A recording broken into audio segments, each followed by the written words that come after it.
Muy bienvenidos nuevamente a un repaso más de la lección de escuela sabática. En esta ocasión vamos a estar estudiando la lección número 11 que pertenece al segundo trimestre del año 2022. El título de esta lección es José, experto en sueños. Y el texto para esta semana lo encontramos en el libro de Génesis, capítulo 37, versículo 19, donde leemos de la siguiente manera. Y dijeron el uno al otro, he aquí, viene el soñador. Esta lección se divide, por supuesto, en 5 subtemas. El día domingo se estará estudiando problemas familiares. El día lunes, el ataque a José. El día martes, Judá y Tamar. El día miércoles, José, esclavo en Egipto. Y el día jueves, los sueños de Faraón. Esta lección, estimados hermanos, es una lección eh, histórica. Nosotros vamos a tratar de darle la máxima información para que usted nutra la lección cuando usted la imparta en la iglesia. Así que no es que es informal, no lo es, pero sí vamos a estar leyendo ciertos pensamientos que son interesantes. Hay mucha historia. Mire, cuando uno lee la historia eh, general, por ejemplo, la historia egipcia, la historia de los judíos. Hay muchos historiadores que ellos relatan las épocas y los sucesos, monumentos, escritura. Es impresionante toda la información que se obtiene. Hay extremadamente información en todo esto, así que vamos a tratar de suplir lo más que podamos a ver hasta donde el tiempo nos permite. Como siempre, les aconsejamos que lean la lección y también lean los capítulos que se encuentran en la historia de los patriarcas y profetas en relación a la venta de José en Egipto, que allí le da muchísima luz, le abre mucho a uno el entendimiento y le amplía la palabra. Así que quedan invitados para hacer eso. Muy bien, vamos a comenzar a dar ciertas ideas, ciertos pensamientos acerca de lo que está pasando en esta lección. Mire, aquí interesantemente Jacobo, un hombre tan sabio, comete un gravísimo error en su familia. Eso es parcialidad. La parcialidad es dañino para la familia. Ahora, el problema de él es que tenía preferencia por José. ¿Es mala la preferencia? ¿En verdad es mala la preferencia? No. La preferencia no es mala. La preferencia es parte de nuestro ser, de nuestra personalidad. Todos tenemos preferencias. Preferimos este alimento, preferimos este restaurante, preferimos esta iglesia, esta ropa, estos zapatos, estos lugares, estos amigos. Estamos hechos de preferencia. No hay nada malo en la preferencia. Jesús tenía preferencia. Usted lo podía encontrar en el jardín del Getsemaní. Le encantaba ir a ese lugar. Ese era su lugar preferido para meditar y tener oración. Cuando él quería descansar, su lugar preferido era el hogar de Lázaro, María y Marta. Allí él iba a descansar y se sentía muy bien. Tenía sus 3 discípulos preferidos, Pedro, Santiago y Juan.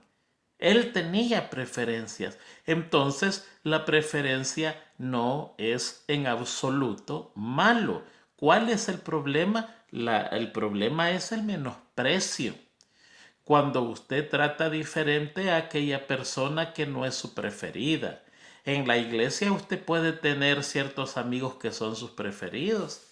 Y quizás muchas veces usted ha tratado de hacerse amigo de un hermano de la iglesia y usted no es la preferencia de él. Él prefiere a otra persona.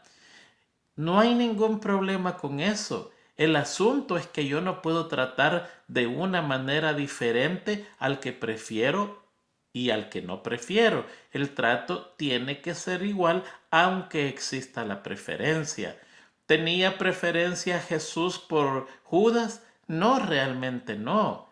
Inclusive si usted lee el espíritu de profecía, él se opuso a que Judas fuera parte de los 12 y lo eligió porque todos dijeron que Judas podría ser una excelente pieza para este grupo. ¿Sabía Jesús lo que Judas andaba haciendo? Por supuesto que sabía. ¿Alguna vez le llamó la atención? Nunca. Fíjese que mejor le llamó la atención a los demás. A Pedro. A Pedro lo corrigió muchas veces y era su discípulo, uno de los discípulos preferidos. En una ocasión le dijo, apártate de mí, Satanás. Tremendas palabras. Pero nunca a Judas, nunca lo menospreció. La única vez que se registra que él dijo algo fue en el caso de María Magdalena. María Magdalena rompe el alabastro, derrama el perfume de nardo puro, perfume carísimo, que solo se usaba para ungir reyes. Y Judas comenzó a decir, ese dinero mejor se lo hubiéramos dado a los pobres. El pobre era él se robaba el dinero. Y Jesucristo dijo, déjenla, no la molesten, porque para mi muerte ha hecho esto. Los pobres siempre los tendréis. Y él dijo eso. Esa fue la única vez que ni siquiera reprochó directamente a Judas, sino que fue en general. Dijo, déjela. Y Judas se lo tomó a pecho y dice el espíritu de profecía que de ahí en adelante decidió entregar a Jesús. Mire qué cosa. Entonces, a pesar de la preferencia, no había menosprecio para nadie. Esa es una de las cosas que nosotros como padres tenemos que cuidar. Podemos tener nuestro hijo preferido por cualquier razón, pero eso no quita el menosprecio a otro. Ahora, la parcialidad es algo que la mayoría de nosotros hemos sufrido en nuestros hogares. En diferentes grados. Hay hogares muy livianitos y hay hogares pésimos en la parcialidad, donde es declarado abiertamente que papá o mamá prefieren a este hermano o al otro hermano y al hacerlo menosprecian a los otros, no los tratan de la misma manera, los tratan diferente y muchas veces menospreciado.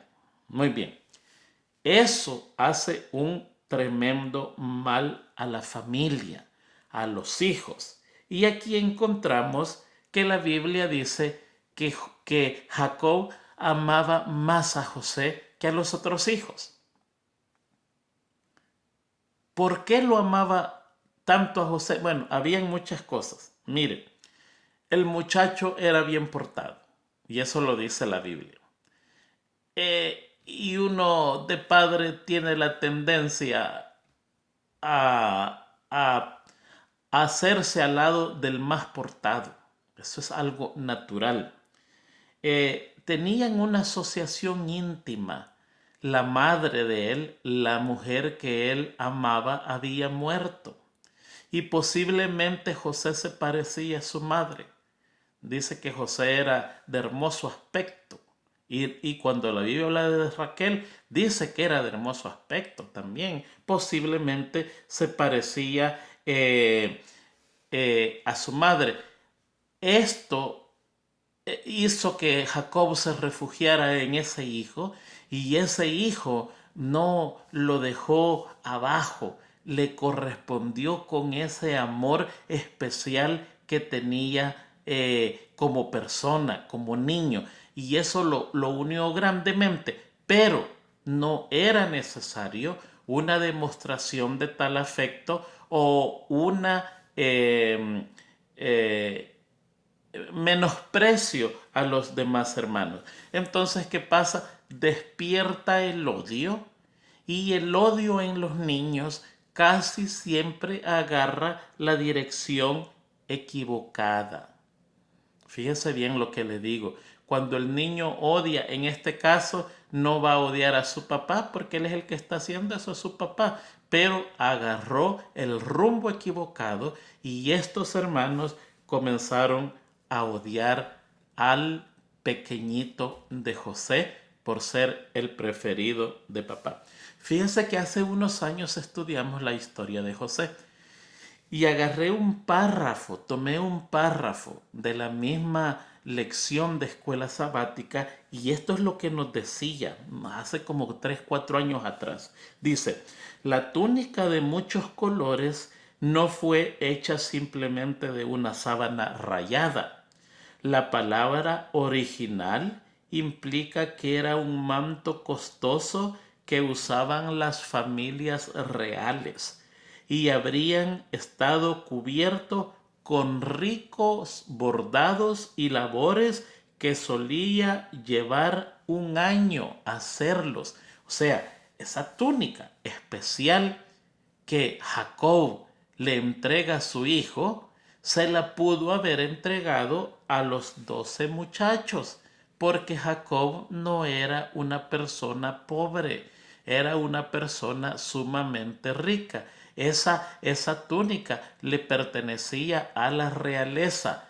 Pero los hijos comprendieron otra cosa, comprendieron que este padre lo estaba elevando a la primogenitura, lo estaba elevando arriba de ellos, siendo el penúltimo de la familia. Mire, aquí tengo un pensamiento muy interesante de un doctor y dice lo que hace daño la parcialidad. Dice, la parcialidad muestra la debilidad de quien la ejerce. O sea, cuando una persona parcial es parcial, está denotando que es débil en carácter. La parcialidad ofenden a aquellos que la contemplan. Mire qué cosa más interesante, ¿eh? La parcialidad le hace mucho daño al que la recibe. La parcialidad es uno de los problemas más grandes que llevan la familia a la discordia. Y termina diciendo el doctor Henry Bourne, la parcialidad es el resultado, da como resultado muchos pecados y muchas tristezas. ¿Qué cosa más interesante todo lo que hace la parcialidad? Yo creo que José pudo haber vivido muy feliz toda su niñez en su casa sin la túnica. Pero esa túnica, que era de muchos colores, sus hermanos, movidos por el odio, le agregaron uno de los colores más vivos a esa túnica. Le agregaron el color de la sangre. No era necesario. Muchos colores se la dio su papá, hermosa túnica. Y ellos dijeron, por ser de muchos colores y por ser tan bella, le falta un color vivo, fuerte, el más fuerte de todos, el color de la sangre. Y así lo hicieron. Qué tremenda es la parcialidad. Ahora, ¿por qué era parcial Jacob? Bueno, ya dijimos porque el muchacho era bien portado, era chismoso y esos niños chismosos son apreciados por los padres. ¿Tuvo usted un hermano que era chismoso? ¿Que todo lo que hacía iba a poner queja? Todos lo tuvimos. Nosotros tuvimos, somos 4 hermanos y entre nosotros 4 había un personaje que todo lo que nosotros hacíamos lo iba a chismear. Y por culpa de este personaje nos daban con la soga, bien a menudo, porque era la información de nuestros padres. Muy preferida esta persona, muy apreciada, porque por medio de ella se daban cuenta de todo lo que está pasando en nuestra casa, de todo lo que estaba pasando en nuestra casa. Y eso era con José. Pero fíjense bien que si usted lee la Biblia, eh, usted encuentra que desde pequeño, cuando el niño quizás no daba vestigio de su carácter, él lo protegió. Eso lo encuentra en Génesis 33 y se lo voy a leer. Se le avisó a Jacob que Esaú venía con 400 soldados en contra de él. No venía a felicitarlo, no venía a tener fiesta, venía a aniquilarlo. Eso había sido su deseo. No lo hizo porque la noche de la lucha de Jacob con el ángel, otro ángel visitó a Esaú y le dijo, ten cuidado, no lo vayas a tocar, porque Dios está con él. Y se lo mostró en el sueño cómo era protegido. Y además el espíritu de profecía dice que el ángel le dijo a Esaú que al día siguiente sus sentimientos no iban a ser lo mismo. Así que por eso no le hizo nada. Pero eso no lo sabía Jacob. Él se comenzó a preparar. Y mire qué error comete Jacob. A mí me admira a Jacob. De verdad me admira. Porque son errores que yo como padre no creo que los pueda cometer. Dice 33:1. Cuando Jacob vio a lo lejos que Esaú se acercaba con 400 hombres, repartió a los niños entre Lea, Raquel y las 2 esclavas, sus 4 mujeres. Al frente de todos puso a las esclavas y sus hijos, las que menos valor tenían para él, sus 2 esclavas y sus muchachitos. Detrás de ellos puso a Lea y a sus hijos. Estos tenían más valor. Ahí estaba Rubén, Simeón, Leví, Judá. Y hasta atrás, mire cómo dice la Biblia, y hasta atrás puso a Raquel y a José.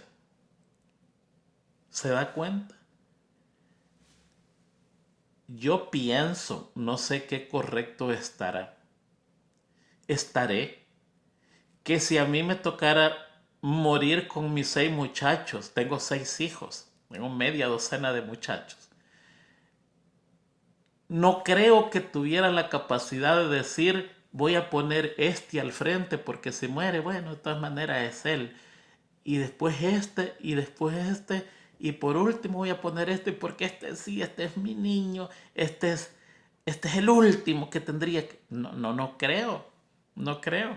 Yo como padre creo que, no sé si hago mal, pero creo que los tomaría todos y le diría, aquí estamos todos juntitos, o nos salvamos todos juntos, o nos morimos todos juntos. Y al momento que hay de correr, por favor, corra quien corra más fuerte, pero todos juntos. No tendría la capacidad de elegir como lo hizo él.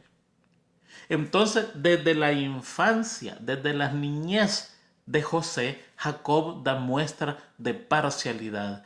Asunto, error fatal que pagó con creces por más de 20 años en sufrimiento y dolor. Estimado hermano, la parcialidad no es bueno. Usted puede tener su preferencia, pero no puede menospreciar al que no prefiere. El tratamiento tiene que ser igual con las personas que usted prefiere como tanto con las que no prefiere. Si alguien de ellos que usted no prefiere, no es su preferida, viene a hablarle feliz de la vida, tómese su tiempo, el mismo tiempo que toma con su persona preferida.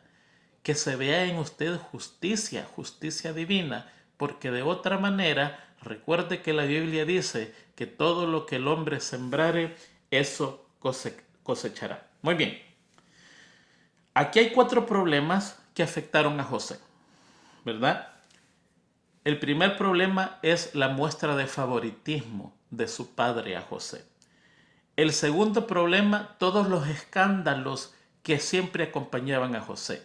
Una túnica hermosa, el niño preferido, el sueño de grandeza, el sueño ante su papá y su mamá de grandeza, siempre estaba metido en escándalos, siempre tenía problemas, era el chismoso de la familia, era el bien portado, a él no se le podía reclamar porque no hacía cosas malas y estaba bien el muchacho, siempre tenía problemas. Después la poligamía de Jacob, tenía 4 mujeres que atender y esas 4 mujeres se peleaban por el amor de Jacob. Dice el espíritu de profecía que tenían constante batallas de celo y una y otra. Y cuando los papás se pelean, los hijos toman bando. ¿Se ha dado cuenta de eso? Cuando los papás se pelean, si usted tiene varios hijos, va a ver que 2 dicen, mi papá está correcto. Y los otros 3 dicen, no, no, no, mi papá no, mi mamá está correcto. Y la familia se divide, 2 con papá y 3 con mamá. Esto es cuando son 2, pero aquí son 5. 4 mujeres y un hombre. Y estos están viendo cómo se lleva papá con mi mamá. Entonces dicen, mi papá Jacob no se lleva bien con mi mamá, ya sea Bila, Silpa, las más menospreciadas. Y Lea, que tiene 7 hijos, tampoco es la preferida. Todos están viendo que el amor de ese hombre es Raquel. Y el amor para sus hijos es José. Ese es el resultado de la poligamía. Dios le entregó una mujer a Adán. ¿Por qué? Porque una es suficiente. A veces ni se aguanta una sola, como ellas no nos aguantan a nosotros uno solo. Ni uno a uno nos aguantamos. Ahora imagínense un hombre con 4 mujeres. Ahí están los resultados. Y la otra cosa que le afectó a José fue la envidia de sus hermanos. La felicidad de un hombre es el veneno en un hombre envidioso. La felicidad de alguien es el veneno que despierta la envidia en el hombre que es envidioso, valga la redundancia. Mire, Primera de Juan 3:15 dice lo siguiente: todo el que aborrece a su hermano es homicida. Y sabéis que ningún homicida tiene vida eterna permanente en él. ¿Qué declaración más profunda? Y a veces decimos, no, no, no, yo gracias a Dios nunca he matado. Pues se equivoca. Porque más en la vida, más que una vez, ha aborrecido a alguien. Está la excepción, por supuesto, es usted. Usted nunca ha cometido ese error, usted que me ve, pero todos los demás lo hemos cometido. Ha habido un momento en la vida que hemos cometido el error de detestar a una persona. La otra versión en traducción de lengua actual me gusta y la uso solo para ampliar el idioma, pero no la uso como texto porque abandona un poquitito el lenguaje bíblico. Pero me gusta y se lo voy a leer. Dice, si ustedes se odian unos a otros, son asesinos. Ahí está clarito, no nos podemos equivocar. Si ustedes se odian unos a otros, son asesinos. Y ya saben que ningún asesino puede tener la vida eterna. Oh, mucho cuidado, hermanos, porque en la iglesia, cuando nosotros usamos la parcialidad, casi siempre somos conducidos a la envidia o al odio. Y cuando odiamos a una persona, en el cielo no se nos cuenta, no se nos tilda como odiadores, sino como asesinos. Y la Biblia es clara que ningún asesino va a entrar al reino de los cielos. Por lo tanto, usted no puede entrar al reino de los cielos si odia a una persona. Tiene que amarla. Y aquí en la tierra es el lugar para la práctica. Si aquí usted no lo practica y le da rienda suelta a sus sentimientos y el odio está a flor de piel, entonces le tenemos mala noticia. No podrá entrar al reino de los cielos. Proverbios 27:4 dice algo muy interesante. Cruel es la ira e impetuoso el furor, mas ¿quién podrá sostenerse delante de la envidia? ¡Oh, qué tremendo es la envidia!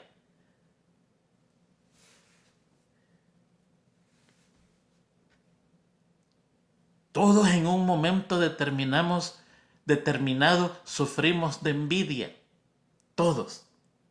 Tenemos que tener mucho cuidado con eso, porque son esos pecados que nosotros no le ponemos atención.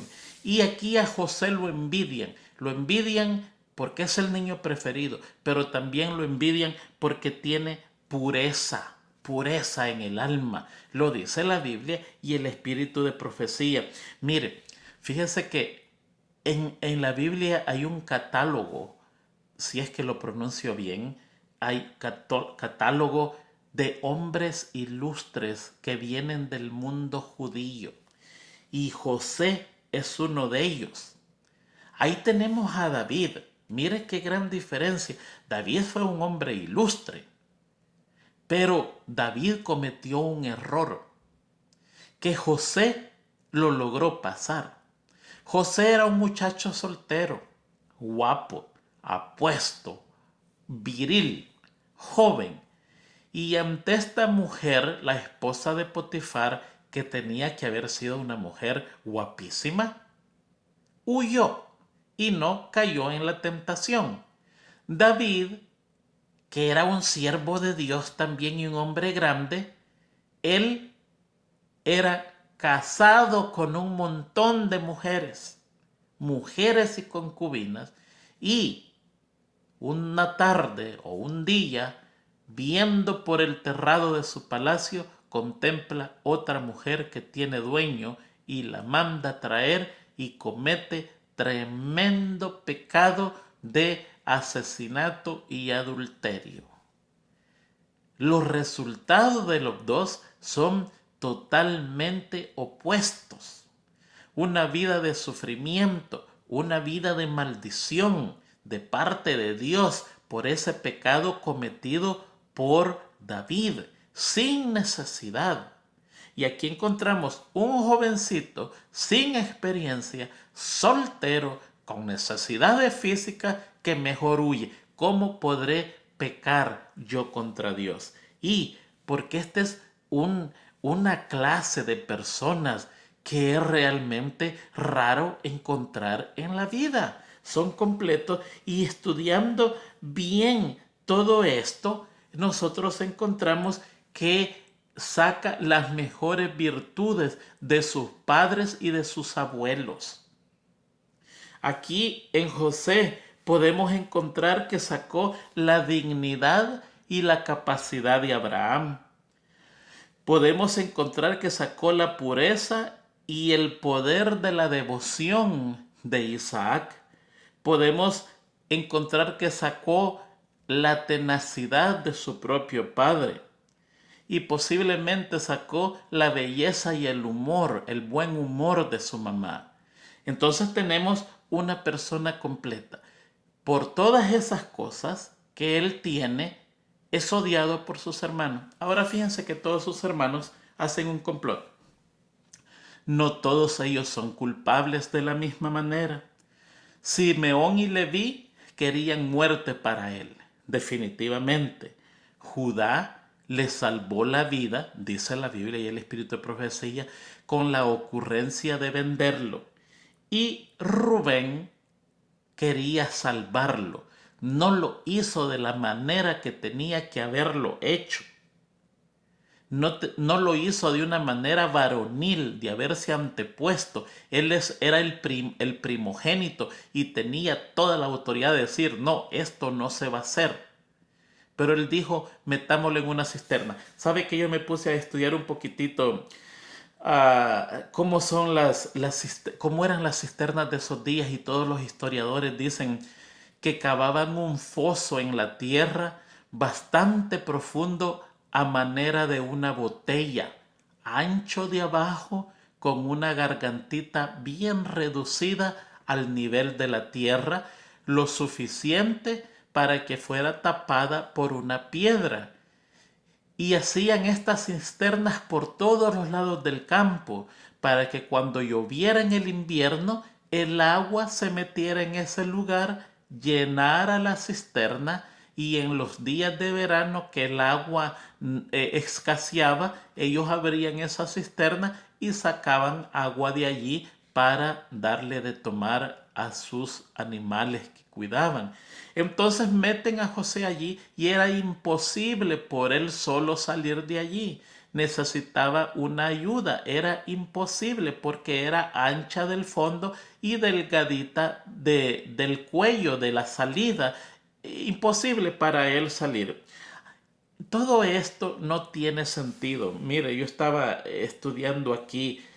Todo esto, la conspiración de sus hermanos, no tiene sentido. Mire, son 10 hermanos en contra de un hermano. No son uno contra uno, son 10 contra uno. Son todos ellos hombres contra el más pequeño. Más bien dicho, 10 hombres contra un niño. No hace sentido. Son 10 malos contra un bueno. Y son 10 hijos contra un padre. Porque el mal que le hicieron a Jacob fue tremendo mal. En eso estaba cuando Judá dice, ¿para qué vamos a mancharnos las manos de sangre? Mejor vendámoslo. Le salva la vida automáticamente. Le salva la vida. Y lo venden a unos ismaelitas o madianitas. Era una mezcla de allí. Lo venden a ellos y ellos lo llevan. Y fíjense que yo estaba leyendo allí de lo que estos mercaderes eran. Y estos mercaderes, si usted lee la Biblia, eh, eran mercaderes de especies y aromas, plantas aromáticas, e iban para Egipto a venderla. ¿Por qué? Me puse a estudiar un poquito de historia y la historia dice que entre las cosas que más se negociaban en esos días eran las plantas aromáticas, porque los egipcios embalsamaban tan bien a sus muertos que usaban muchísima planta aromática. Además hacían incienso y además la usaban como limpieza en Egipto. Pero el más grande negocio eran embalsamar las momias. Dice la historia que la mayoría de familia por generaciones mantenía las momias dentro de las casas, porque de las momias salía una suave fragancia que le daba fragancia a toda la casa. Imagínense qué cosa más interesante. Y fíjese que eso lo comprobamos en la Biblia. En Génesis 50 usted ve el embalsamiento de Jacob cuando muere. Se lo voy a leer. Dice José, versículo 1. José se echó a llorar y abrazó y besó a su padre. Esto es a la muerte de él. Más tarde les encargó a sus médicos particulares que prepararan el cuerpo de su padre para embalsamarlo. Así lo hicieron los médicos y en los preparativos tardaron 40 días. Pues eso es lo que se lleva embalsamar un cuerpo. Los egipcios, por su parte, lloraron la muerte de Jacob durante 70 días. Pues estos ismaelitas, eso es lo que hacían. Mercadeaban plantas aromáticas a los egipcios por el uso elevadísimo que tenían los egipcios de estas plantas para embalsamar sus muertos. Y pagaron 20 monedas de plata. ¿Saben que esas 20 monedas de plata lo encontramos en Levítico 27:1, donde Dios ordena a Moisés el rescate de una persona? Ahí está en la Biblia. Y el 27:2 dice, 27:4, por una mujer de la misma edad, 30 monedas. Por un varón de 5 a 20 años, 20 monedas. Allí está el precio de un esclavo, en cuánto se tenía que rescatar un esclavo. Entonces habían tomado este precio, posiblemente de las mismas órdenes bíblicas. Para rescatar a una persona que estaba esclavizada, se tenía que pagar de determinada moneda, y en este caso por un varón de 5 a 20 años, 20 monedas de plata, y eso es lo que pagaron a José porque todavía no alcanzaba los 20 años. Muy interesante lo que encontramos en la Biblia. Esas 20 monedas de plata fue una total desgracia para la familia. Esas 20 monedas de plata, estos 10 hermanos hipotecaron sus familias a Egipto por 400 años de esclavitud.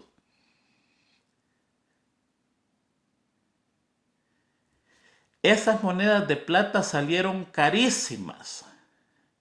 Si no lo hubieran vendido a Egipto, nunca hubiera llegado a Egipto. Si no lo vendieran a estos ismaelitas, nunca lo hubieran llevado a Egipto. Pero esas 20 monedas de plata llevaron a José a Egipto. Ahí se desarrolla. Más tarde José salva a su familia y queda el pueblo hipotecado por 400 años de esclavitud.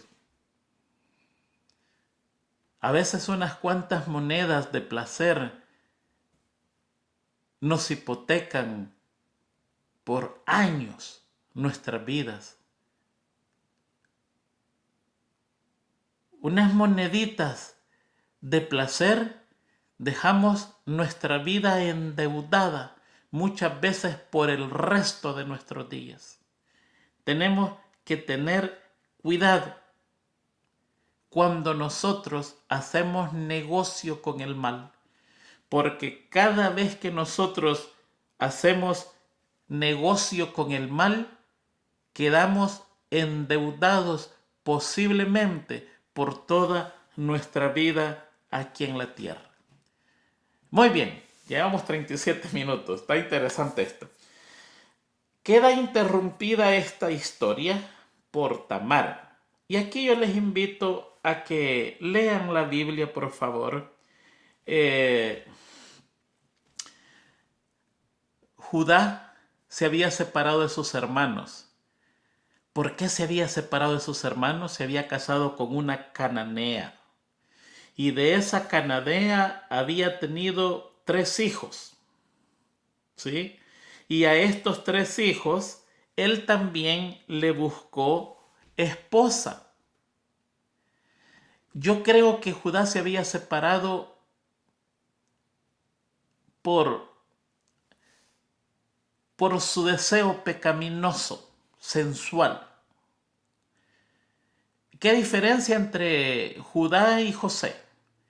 José huyendo de la mujer que lo provoca y Judá buscando placer. Cuando la esposa se murió, va a buscar y encuentra, bueno, no está buscando, encuentra una prostituta, supuestamente prostituta, e inmediatamente él actúa. Totalmente diferente a lo de José. Pero aquí hay una historia que aprender, más una enseñanza que aprender más que la historia de lo que es esto. Y entrega a su casa a su primer hijo, por malo dice que el Señor lo mata. Aquellos que creen que Dios no mata, lea la historia de Tamar. El primer hijo lo mata el Señor por malo.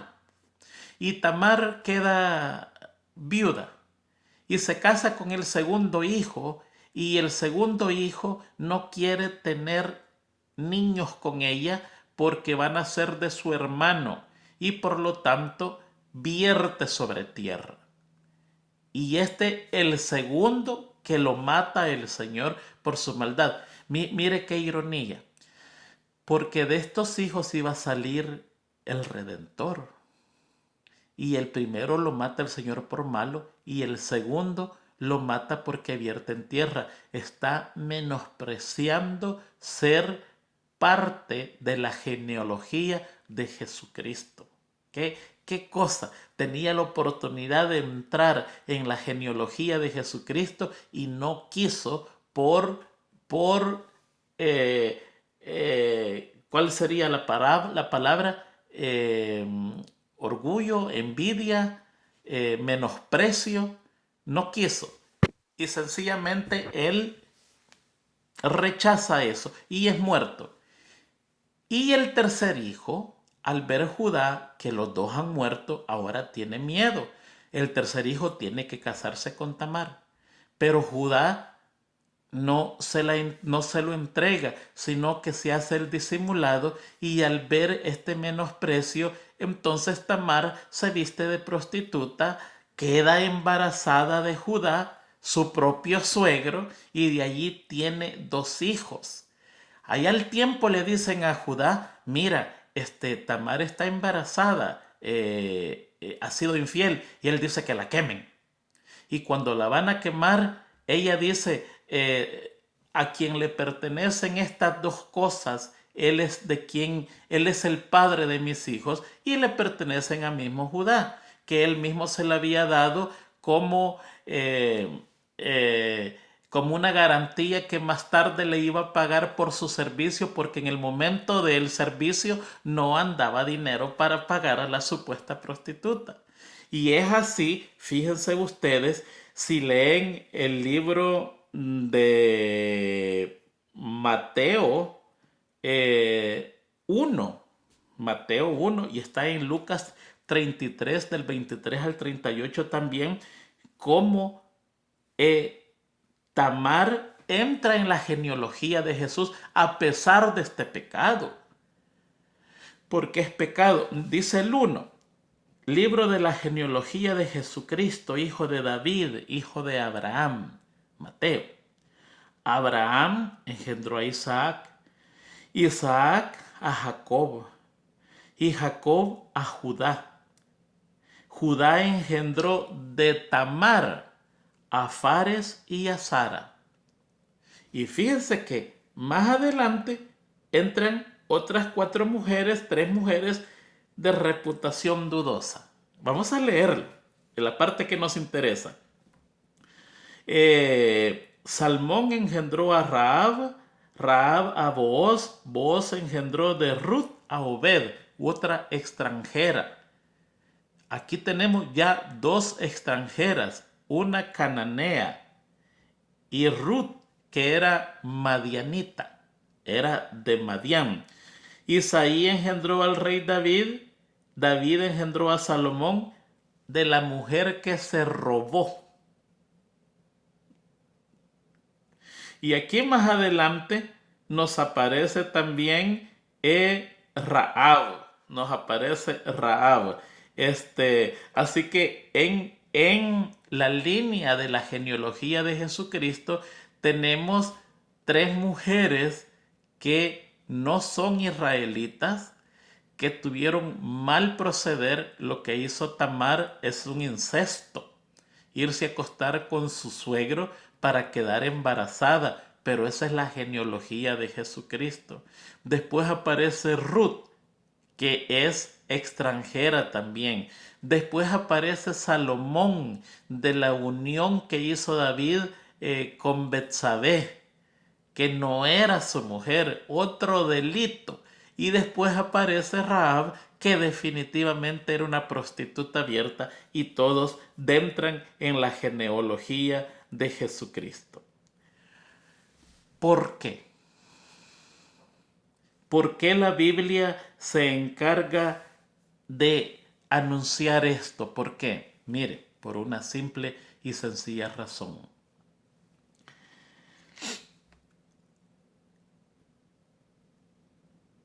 en la vida de Jesucristo para entrar en el ramo, en la genealogía, en el ramo familiar, creo que se dice en español,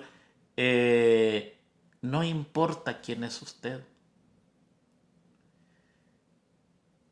Para yo pertenecer a la familia de Cristo, yo puedo ser el delincuente más empedernido, pero si yo acepto a Jesucristo, logro de entrar en esa familia de Jesús. Aquí encontramos tres personas que no tendrían que estar aquí. Ruth fue una mujer especial, creyó en Dios. Y Dios llamaba a la gente extranjera a creer en Él. Ruth la podemos apartar, pero era extranjera. Pero no el caso de Tamar y Rahab. Sus casos son muy especiales y a pesar de eso se encuentran y es mencionada en la Biblia por sus nombres. Eso quiere decir que se les toma en cuenta. Así se nos toma en cuenta a nosotros, no importa qué es lo que hayamos hecho en la vida. Hay muchos que nacimos en la religión, muchos que nacimos pequeñitos en la iglesia y nuestra vida no ha sido cargada de pecado. Hemos tenido más que un deslizón por aquí y por allá, pero ha sido una vida sana, pudiéramos decir. Pero hay gente que viene con 40, 50 años en el mundo. Yo le pudiera contar historias de hermanos que se han bautizado que usted dice, ¿de verdad esa persona se bautizó? Qué increíble que esa persona se haya bautizado con lo que ha sido. Es que una vez entramos a la familia de Dios, nuestro pasado queda olvidado y a través de la sangre de Cristo, sin importar lo que usted ha hecho, su vida pasada queda perdonada, olvidada y sepultada y por la gracia de Cristo, ante los ojos del Padre, usted aparece como un hijo legítimo perteneciendo a la familia real. ¿No cree que es maravilloso? Muchos de nosotros tendríamos que estar muertos por nuestras malas acciones, por nuestros pecados, pero en la misericordia de Dios, Dios nos perdona. Cuando nosotros pedimos perdón, cuando nosotros nos apartamos del mal y por la gracia de Dios logramos ser inscritos en el libro de la vida, que no es otra cosa que pertenecer a la familia de Dios. Por eso es que estas mujeres están allí, porque a pesar de lo que fueron, lograron entrar en la genealogía de Jesucristo, el Hijo de Dios. ¿Qué cosa más interesante y más alimenticia para nuestras vidas espirituales saber que no importa cómo hayamos sido, una vez hemos aceptado a Jesucristo, nuestra vida pasada queda sepultada en las aguas del bautismo y venimos a ser nuevas criaturas. Muy bien. Mire, vamos a avanzar. Fíjense que tanta cosa que hay que ir, pero yo creo que es más importante ir despacito y abarcar, explicar ciertas cosas que son importantes. Ah, hay ciertos títulos que se le da a ciertos hombres que una frase lo, lo, lo describe totalmente qué es lo que es. Por ejemplo, Hechos 7:9 describe a José y dice 7:9 Hechos, los patriarcas movidos por envidia vendieron a José para Egipto y ahí está la definición de José. Pero Dios estaba con él. Esa definición es suficiente para saber quién era José.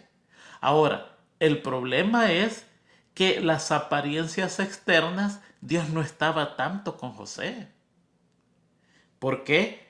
Porque hay un sufrimiento. Aparentemente José es abandonado. Aparentemente a José nadie lo cuida. El niño querido de su padre, no hay quien lo protege, ni siquiera Dios mismo. Si Dios estaba con él, podríamos razonar, lo tenía que haber protegido, que no lo vendieran, que no lo pasara nada mal, que no lo echaran en la cárcel, que no sufriera como esclavo, que no sufriera como criminal. Pero Dios estaba con él. Y es que Dios nos respeta lugares. Ese es el problema que a veces muchos de nosotros no comprendemos. Dios puede estar conmigo en el hospital. Dios puede estar conmigo en la cárcel. Muchos de sus santos han terminado en la cárcel y allí está Dios con ellos. Muchos de sus santos han terminado en la hoguera y allí está Dios con ellos. Dios nos respeta lugares. Dios está en todo lugar, aunque a nosotros nos parezca bueno, nos parezca agradable o desagradable, pero Dios está allí. No es la apariencia, sino es la presencia divina en nuestro ser. Y aquí encontramos que Dios estuvo en la niñez. Dice, Dios estaba con él. En la niñez de José, Dios estuvo con él. ¿Quién le dio esos sueños? Era Dios quien le dio esos sueños.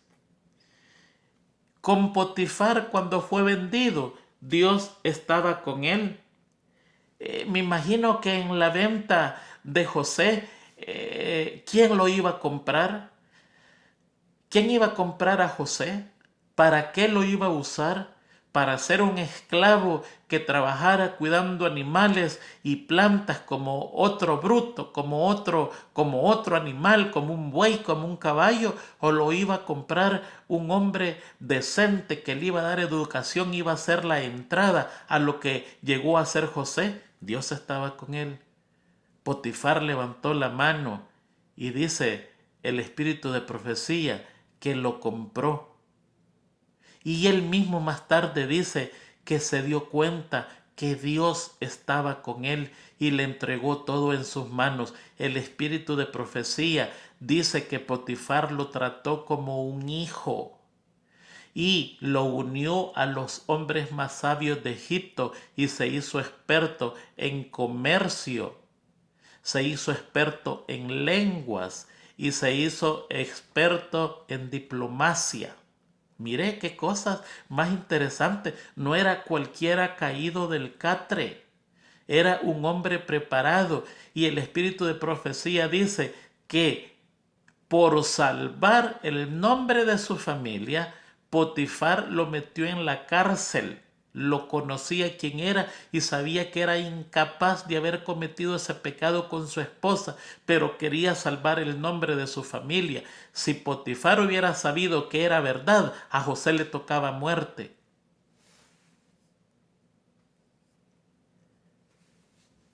Dios estaba con José en la cárcel. Allí estuvo. Subió de posición. Vino a ser el guardador de la cárcel y encima le dio Dios la revelación de los sueños del copero y el panadero. ¿No estaba allí Dios con él en la cárcel? Dios nos respeta lugares, querido hermano.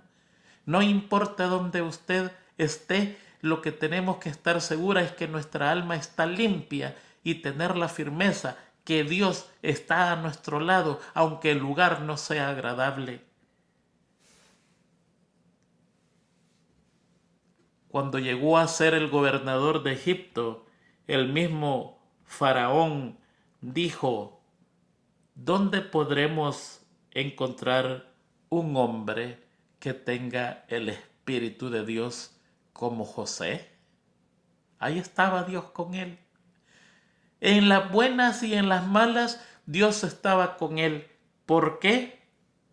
Porque él era obediente. Y allí está la clave de nosotros si queremos la presencia de Dios. Y hasta en su muerte, Dios estaba con él. Él dijo, no dejen mis huesos aquí en este lugar. Cuando ustedes salgan, tómenlos con ustedes y llévenme con ustedes porque yo soy de su pueblo y no un pueblo del pueblo egipcio. Este es un pueblo para mientras, pero yo soy israelita. ¿Saben ustedes que hasta el día de ahora en Egipto está una tumba costosísima que los egipcios le habían preparado a José? Allí está, para que cuando él muriera fuera enterrado en esa hermosísima tumba. Pero esa tumba está vacía, porque el primer ministro de Egipto sabía que estaba temporalmente allí, que le pertenecía a Dios y al pueblo de Dios. La Biblia dice, y Dios estaba con él. Se me fue el tiempo, hermanos. Imagínense, nos falta los sueños, nos falta tanto. Pero déjeme terminar con algo muy interesante. Déjeme ver hasta dónde podemos avanzar. Sí, déjeme terminar con esto, porque hay demasiado que nosotros teníamos que leer. Cuando Esteban estaba para ser apedreado, estaba testificando, estaba henchido del Espíritu Santo. Recuerde que él dijo, veo el cielo abierto y a Jesucristo sentado a la diestra del Padre. Estaba en un momento espiritual elevadísimo. La Biblia dice que su rostro le brillaba como el rostro de un ángel. Y él en ese momento, en Hechos 7:9, dice, los patriarcas movidos por envidia vendieron a José para Egipto, pero Dios estaba con él. En Hechos 10:38, usted encuentra la misma expresión, pero Dios estaba con él, pero con diferente persona. 10:38 dice, como Dios ungió con el Espíritu Santo y con poder a Jesús de Nazaret, y como éste anduvo haciendo bienes y sanando a todos los oprimidos por el diablo, porque Dios estaba con él. Dos personajes en diferente época, con diferente trabajo, pero la Biblia dice que Dios estaba con él. Usted sabe que no hay persona que se parezca más a Jesús en todos los sucesos de su vida que José a Jesús. Y déjeme terminar con estos pensamientos que son sumamente maravillosos. Mire, José y Jesús, los dos nacieron por un milagro. El milagro de la concepción y la virginidad. Jesucristo nació por un milagro de una virgen. Y José nació por un milagro. Su madre era estéril. Entonces los dos nacieron por un milagro. Jesucristo de la concepción y virginidad y José de la esterilidad. Pero fue un milagro. Los dos fueron primogénitos. Uno de María, el otro de Raquel. Los dos fueron amados grandemente por su padre. Amor entrañable. Dios amó y ama tanto a su Hijo Jesucristo.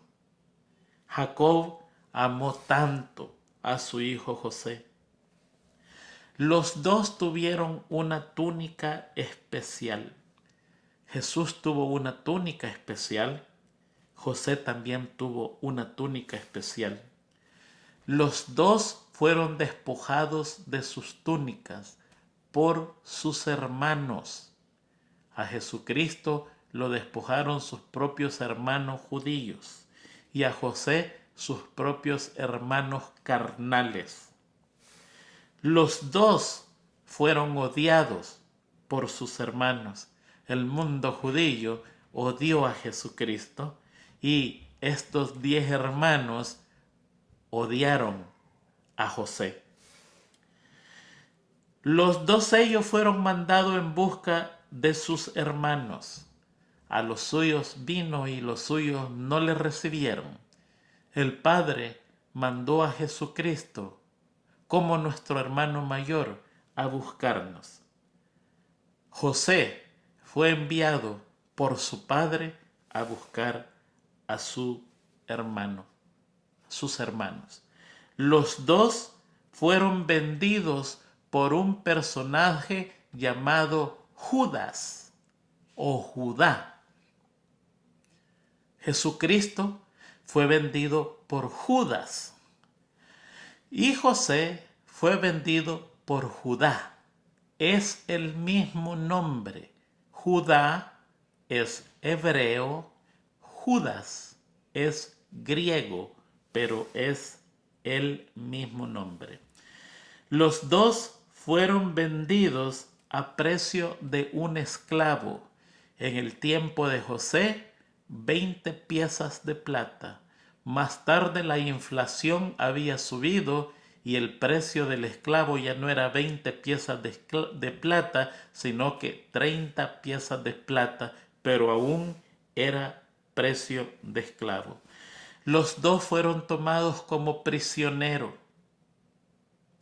Los dos fueron llevados a Egipto. Se le dijo a José que huyera a Egipto y José fue llevado como esclavo, pero los dos llegaron a Egipto. Los dos comenzaron su ministerio a los 30 años. Los dos fueron siervos de la humanidad. Los dos fueron acusados falsamente. Los dos resistieron la tentación. Jesús fue sin pecado. José es registrado en la Biblia sin cometer pecado. Eso es lo que la Biblia registra.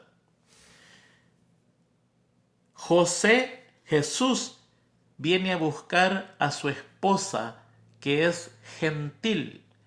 Los judíos lo rechazaron y ahora su iglesia se convierte en gentiles que no son judíos. José también tuvo una esposa gentil. Jesús es el buen pastor. José fue un pastor de ovejas también. Jesús fue colocado con 2 prisioneros, uno que se salvó y otro que se perdió. José fue colocado con 2 prisioneros, uno que se salvó y otro que murió. Jesús perdonó a sus ofensores. José perdonó a sus ofensores. Jesús salvó al mundo de la muerte del pecado. José salvó al mundo de la muerte del hambre. Los dos salvaron al mundo en diferente forma, pero vinieron a salvar al mundo. Jesús fue exaltado por su Padre después de su sufrimiento y José fue exaltado por su Padre después de su sufrimiento. ¡Qué cosa más impresionante! ¿Nos parecemos nosotros a Jesús? Quizás no con todas estas características, son más de 20. O por ahí anda, 10, 15. ¿Me parezco yo en algo a Jesús? ¿Se puede decir Jesús fue santo y Tony fue santo? ¿Se puede decir Jesús fue paciente y Tony es paciente? ¿Se puede decir Jesús fue manso y también Tony es manso? Tenemos mucho por hacer en nuestras vidas. Todo esto que leemos acá, las historias de estos personajes, no solo es para admirarlos, es para copiarlos, es para imitarlos. El más grande ejemplo es Jesucristo. Pero Jesucristo fue mitad Dios, mitad hombre. Y es imposible, según el espíritu de profecía, alcanzar ese nivel. Cada quien es santo en su propia esfera, dice. Pero aparte de Jesús, tenemos grandes hombres en la Biblia que sí se les compara con Jesucristo. Es nuestro deber cada día compararnos a Jesucristo y ver cuál es nuestra diferencia. Es nuestro deber cada día decir, hoy me parecí a Jesucristo, hoy no insulté a nadie, hoy no maltraté a nadie, hoy no llamé por nombres a nadie, hoy no me enojé con nadie, hoy no hablé mal de nadie, hoy mantuve silencio, hoy soporté lo propio, hoy soporté el engaño. Hoy soporté la molestia de mis compañeros. Terminamos con este pensamiento, hermanos. Parezcámonos a Jesucristo lo más que podamos. Que en el libro de la Biblia se escriba, hubo un hombre llamado Tony García o llamado Pedro Flores que se pareció mucho a Jesucristo. Imitándolo a él es como llegaremos a obtener la vida eterna. Que Dios les cuide, que Dios les guarde. Nos vemos la otra semana con la ayuda de Dios, con la continuación de la historia de José. Ahora como primer ministro, enfrentándose a sus hermanos y dirigiendo a Egipto y al mundo en el tiempo de la hambruna. Feliz semana a todos.